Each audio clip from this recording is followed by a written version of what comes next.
Prinsip menentukan kualitas. 1. Laporan berkelanjutan.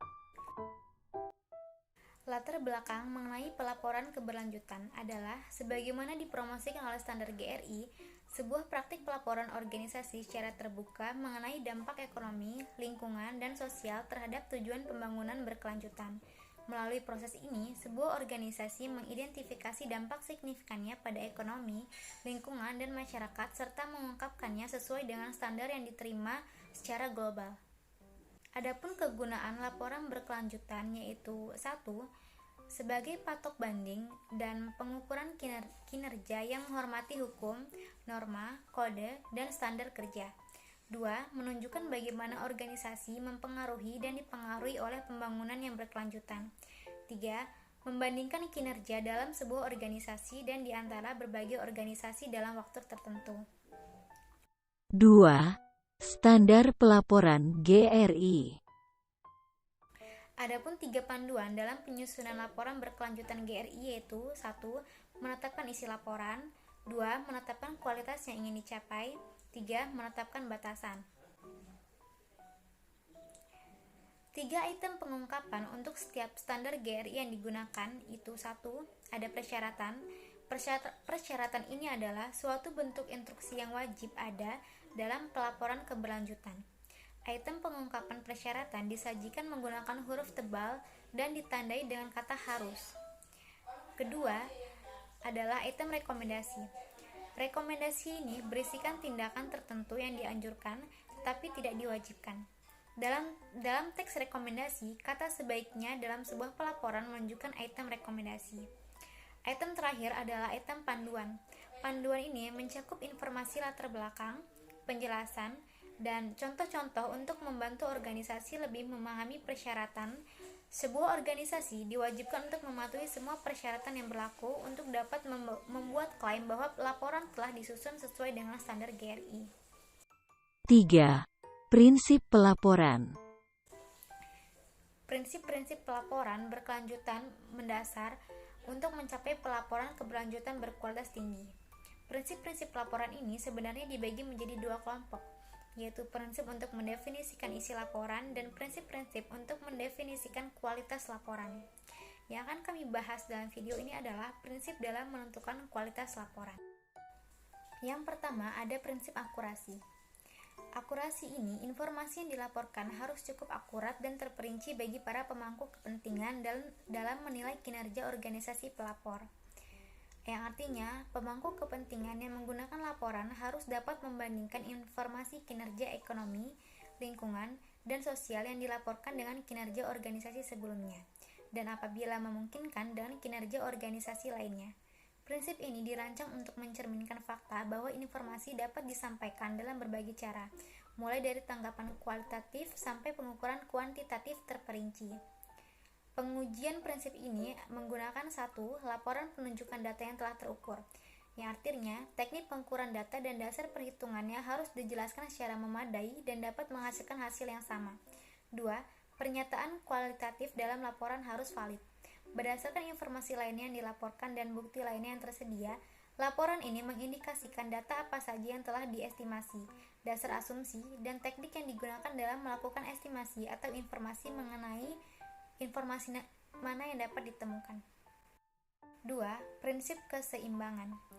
Informasi yang dilaporkan harus mencerminkan aspek positif dan negatif dari kinerja organisasi pelapor untuk memungkinkan penilaian yang beralasan atas kinerja perusahaan secara keseluruhan. Penyajian keseluruhan isi laporan ini harus memberikan gambar yang tidak bias tentang kinerja organisasi. Laporan diharapkan dapat menghindari pemilihan, penghapusan, atau penyajian format laporan yang mungkin mempengaruhi secara tidak wajar keputusan dalam penilaian pembaca laporan. Pengujian prinsip ini menggunakan 1. Laporan mencakup hasil dan topik-topik yang menguntungkan dan tidak menguntungkan. 2. Informasi dalam laporan disajikan dalam format yang memungkinkan penggunanya dapat melihat kecenderungan positif ataupun negatif kinerja organisasi dari tahun ke tahun. 3. Penekanan sejumlah topik dalam laporan harus proporsional dengan materi relatifnya.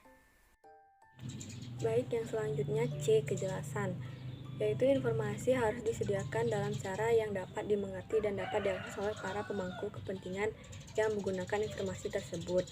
Kemudian di situ ada panduan. Laporan harus menyajikan informasi dalam cara yang dapat dimengerti, diakses dan dapat digunakan oleh berbagai pemangku kepentingan organisasi baik dalam bentuk cetak atau melalui saluran lain. Kemudian pengujian. Di situ ada yang pertama, laporan berisi tingkat informasi yang dibutuhkan oleh para pemangku kepentingan. Kemudian yang kedua, pemangku kepentingan dapat menemukan informasi spesifik yang mereka inginkan tanpa harus bekerja keras melalui daftar isi. Kemudian yang ketiga, laporan menghindar istilah teknis, akronim, jargon atau isi lainnya. Yang keempat, data dan informasi yang ada dalam laporan tersedia untuk pemangku kepentingan. Kemudian yang D, dapat dibandingkan.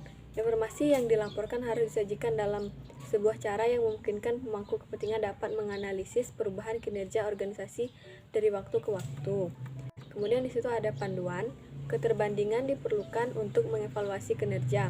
Penting bahwa para pemangku kepentingan dapat membandingkan informasi tentang kinerja ekonomi, lingkungan, dan sosial organisasi saat ini dapat terhadap kinerja organisasi sebelumnya. Kemudian pengujian. Di situ ada 4. Yang pertama, laporan dan informasi dapat dibandingkan berdasarkan tahun ke tahun kinerja. Yang kedua, kinerja organisasi dapat dibandingkan dengan organisasi lainnya secara memadai. Yang ketiga, setiap perbedaan yang signifikan antara periode dapat diidentifikasi dan dijelaskan. Yang keempat, laporan menggunakan suplemen sektor GRI. Kemudian yang E, keandalan, yaitu informasi dapat dan proses yang digunakan dalam penyiapan laporan harus dikumpulkan, direkam, dikomplikasi, dianalisis, dan diungkapkan dalam sebuah cara yang dapat diuji dan dapat membentuk kualitas dan material dari laporan.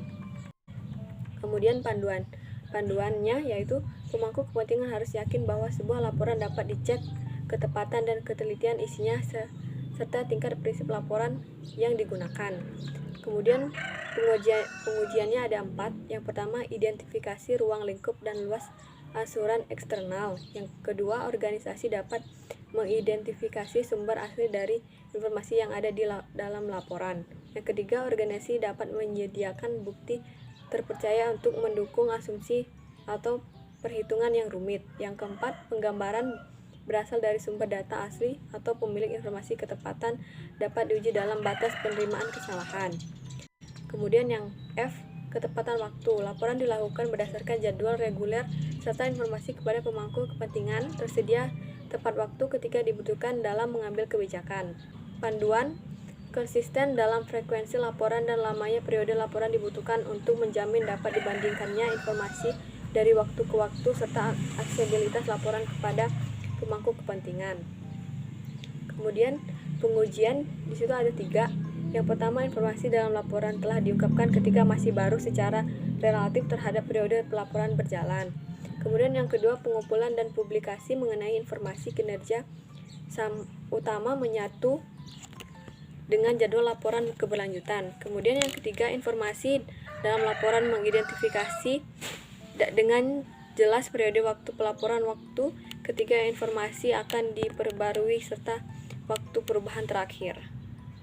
Kemudian yang F, ketepatan waktu. Laporan dilakukan berdasarkan jadwal reguler serta informasi kepada pemangku kepentingan tersedia tepat waktu ketika dibutuhkan dalam mengambil kebijakan. Kemudian panduan, konsisten dalam frekuensi laporan dan lamanya periode laporan dibutuhkan untuk menjamin dapat dibandingkannya informasi dari waktu ke waktu serta aksesibilitas laporan kepada pemangku kepentingan. Kemudian pengujian di situ ada 3. Yang pertama, informasi dalam laporan telah diungkapkan ketika masih baru secara relatif terhadap periode pelaporan berjalan.